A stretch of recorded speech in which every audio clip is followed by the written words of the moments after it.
Армысыздар, назарларыңызға апта жаңалықтарын ұсынамыз. Сіздермен бірге Қазақ Ньюс ақпараттық агенттігі. Ендеше бүгінгі видеода көретіндеріңіз. 1 қарашада Қазақстанға Франция президенті Макрон келді. Бұл сапардың мақсаты қандай? Қазақстанда түркі мемлекеттер ұйымының басшылары бас қосуда. Бұл жерде қандай мәселе шешімін табады?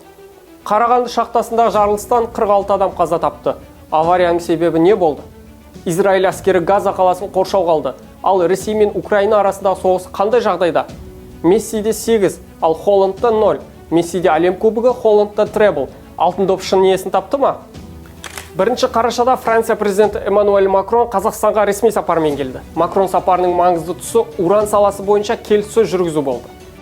Тоқаев пен Макрон кездесуі барысында екі тарап 6 құжатқа қол қойды. Сапар басталмас бұрын шетелдік басылым Франция президенті Эммануэль Макронның Қазақстанға сапары уран саласы бойынша келіссөз жүргізу және Қазақстанды Ресейден алшақтау мәселесі бойынша болатынын жазған еді. Франция Қазақстанның Еуропадағы өте маңызды стратегиялық әрі сенімді серіктесі. Елордада түркі мемлекеттер ұйымының 10-шы саммиті өтуде. Жиында түркі әлемінің келешегі 2040 атты құжат бекітілді. Саммитке Әзербайжан, Қырғызстан, Түркия, Өзбекстан басшылары және бақылаушы мемлекет Венгрия мен Түркменстанның көшбасшылары қатысты. Бұдан бөлек жиын кезінде президент Тоқаев Қазақстан-Палестинаға $1 миллион гуманитарлық көмек беретінін айтты. Құрметті саммитке қатысушылар, өздеріңізге мәлім, осы күнге дейін біраз шаруа атқарылды. Нақты жетістіктеріміз бар. Қазақстанның бастамасымен құрылған түркі тілдес мемлекеттер ынтымақтастығы кеңесі қазір толыққанды беделді халықаралық ұйымға айналды. 31 қазанда үкімет отырысы өтті. Онда төтенше жағдайлар министрі Сырым Шәріпханов Костенко атындағы шахтадағы жағдай туралы баяндама жасады. Авария себебі шахта жабдықтары жылжып кеткеннен болған. Соңғы ақпарат бойынша Қазақстан үкімет отырысында төтенше жағдайлар министрі Сырым Шәріпханов Қарағандының Костенко шахтасындағы апаттан қаза тапқан адамдардың саны 46-ға жеткенін мәлім етті деп хабарлайды.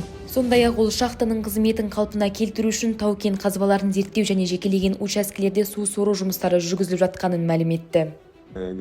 Есть предположение, что уровень концентрации метана был не доходил предельного уровня, и датчики не показали именно концентрацию большую.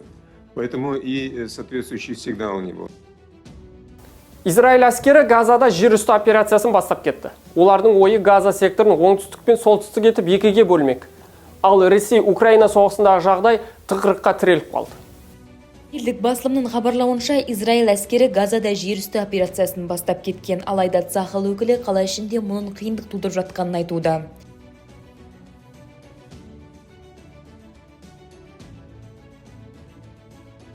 Ресей мен Украина соғысына келер болсақ, Украина қарулы күштерінің бас қолбасшысы Валерий Залужныйдың айтуынша қақтығыс позициялық соғыстың жаңа кезеңінде өтуде. Ол жағдай тығырыққа тіреліп, бұл соғыс ұзаққа созылуы мүмкін дейді.